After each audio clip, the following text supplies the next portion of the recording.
Hey guys, Stock Saturday. Trading212 still on the waiting list, but you can give it a go and potentially get a free share if you sign up using the link. So I'll pop that down below. Bit of a down week on the portfolio, about £1,500. Most of that is here. So Argo, Blockchain and Hive a little bit down. Silver prices still sort of struggling, so Pan American down a little. And then China. So the Chinese tech is down, as well as Atalaya mining. So the sort of Chinese are having a few issues from the looks of it. Sort of housing market not doing too well. Potentially more sort of defaults similar to Evergrande. People are not paying their mortgages in some places. So sort of potential action from the Chinese government, I would have thought. So yeah, the tech's not done too well. And then China are the biggest importer in the world, obviously, of copper and iron ore. So Atalaya Mining not doing too well as an all copper miner. Still sort of fairly positive. It's above their cost of mining still, and looking very cheap. So I haven't got any money to sort of add in this really, unless I sell sort of one of these, which I'd rather not. So yeah, probably won't be topping up Atalaya, but still looks decent to me. So the Trading212 is sort of largely flat. Just looking at the ISA, so down about actually up about £100. Not a huge change really. Sort of the REITs are partly flat. Argo, as I say, down 6%. Bitcoin still got a long way to go. The ArcPi down a little this week, but still in the green, remarkably. Digital Realty down a little this week, not doing too well. First Majestic, as I say, silver still sort of struggling to know where to go with the dollar going up. Silver just keeps seeming to be going down on the same days. Not too surprising, but gold not doing too well either.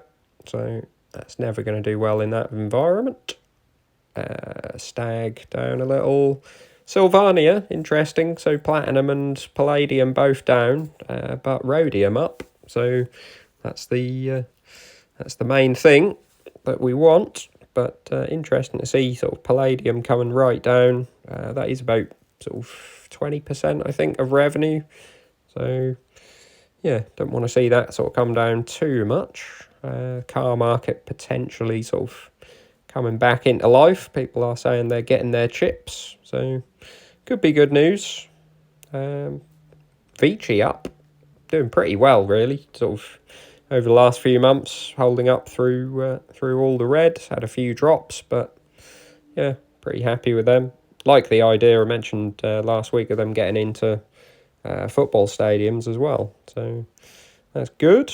And the 3X Nasdaq tracker still down, considering sort of topping up what I've got in dividends going into them. That's the £40 going in on Monday. Just still think we've got a bit of rough news. The Federal Reserve sort of potentially doing a 1% interest rate rise in a couple of weeks now. The CPI numbers come out this week above expectations. So 9.1% on sort of the year was expected to be 8.8%. So yeah, there's talks now of a 1% interest rate rise rather than a 0.75%. So I still think we've got a fair bit more rough times to go. And so as part of that, finally sold the Japan ETF, the iShares Japan ETF. But even though we had a bit of a drop sort of midweek, still couldn't bring myself to buy anything. So I've got sort of £16,700 in cash still. It's not usually like me. I wouldn't normally do this, but yeah, just think sort of maybe see how the rest of the month pans out, and if we get the big rate rise, or if we get a fairly sizable fall sort of before then, we'll see. But yeah, just keeping that cash on hand for now. So yeah, Alphabet not done too well for the week. Barrett up a little, although sort of if it stays around these levels, maybe a little lower, I am considering selling Lennar for Barrett and Taylor Wimpey, basically just switching into those two.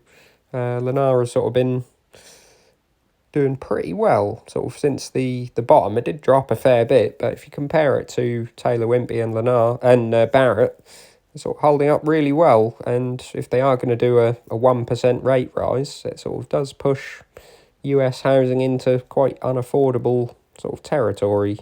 So the UK sort of don't appear to be following suit, so ours aren't all that bad, and prefer the sort of supply and demand dynamics in the UK. We're not really building enough, where sort of the US kind of throw up their timber frame houses, for want of a better word. So yeah, considering making that move, but we'll see where we go. Broadcom not really moved. eBay did sort of tick up to sort of 43 again, nearly 44, so could be selling that in the next week. Would put me at sort of getting on for £20,000 in cash, but we'll see. Glencore down 5%, so copper sort of taking a huge hit. It's only about 40% of Glencore, so it's worth bearing in mind. The other metals sort of doing a little better than copper. Hymax had a crazy spike during the week and then sort of come back down to life again. TSMC have released their results and they look pretty good, and forecasting a really good Q3. So surprised that the semiconductors not all doing that well. Some of them are doing well. Intel sort of went up, I believe, on the news. Just TSMC sort of being a barometer for the whole industry, really. Legal in general not really moved. Meta Platforms was considering sort of putting some of the cash into this at sort of 158 after, if you saw my video on Reality Labs, sort of interested in them. So we'll consider it if it comes a little lower. Micron, yeah, had a fairly big tick up. Not sure if this was TSMC or something else. Certainly sort of coincided with the same time, but it has been sort of ticking up recently. Nintendo, interesting one, 5% up on the week. They've bought an animation studio. So they've got their Super Mario film coming, I believe, in April. And yeah, they've bought an animation studio, potentially sort of wanting to make more animated films, or sort of they could just be using them as well for animated segments in the games. They do sort of a bit of that and trying to do more. So yeah, it'd be interesting to start seeing some TV shows and potentially animated movies come out of them. Just another sort of string to their bow. So not looking to buy at the moment. That would be sort of later on down the line if I'm selling crypto and everything. But pretty happy. Porsche did sort of come down and has sort of come back to flat pretty much on the week.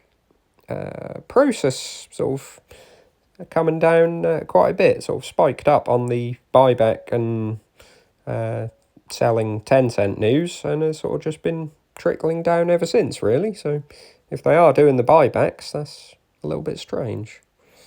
Rio Tinto, yeah, so 5% down, did sort of drop even lower yesterday and sort of come back slightly, but iron ore prices down, copper prices down, everyone's sort of nervous about China now, so sort of considering putting some of this cash to work.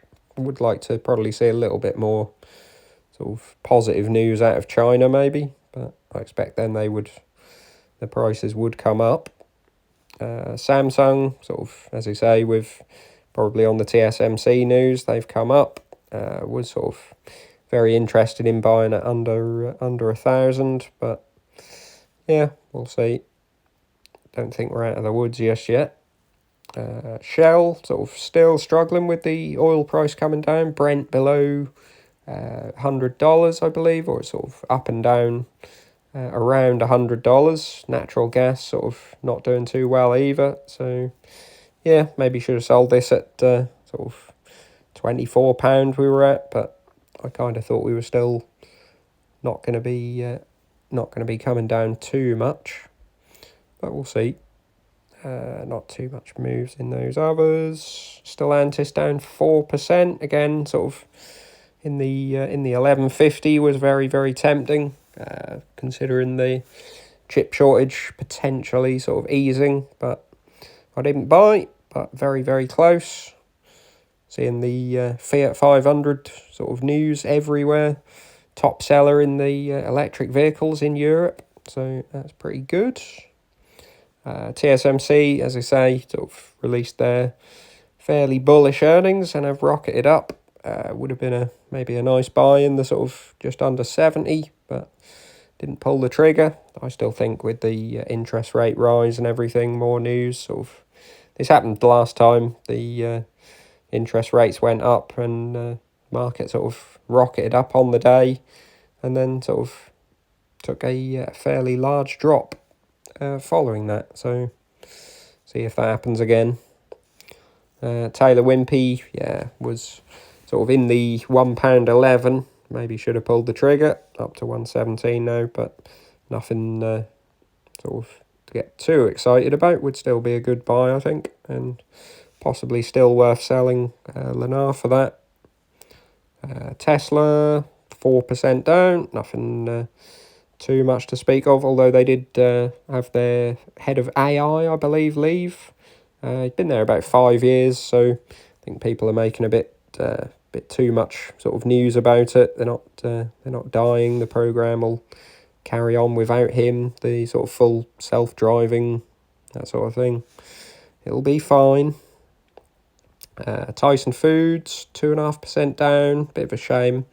We're sort of considering selling this off in the 84s, but we'll see where we go. Obviously, it's held up reasonably well, sort of down from 99, but sort of on the year, it's down about sort of 3 or 4%. So, and the FX impact is crazy. So in the profit really on the year.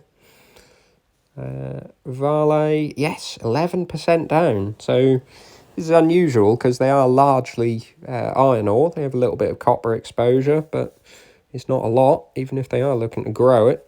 So we're surprised to see this come down a lot more than Rio Tinto. So we'd certainly be looking to top this up, even though it has obviously the FX impact, as I say, still sort of putting that further in the green.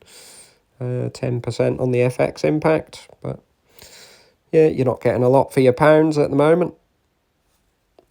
And Volkswagen, yeah, as I say, sort of ended up pretty much flat on the week. So potentially some moves to be made, but let me know what you guys are doing, if you're sort of piling up cash a little or staying fully invested. And yeah, like and subscribe. See you soon.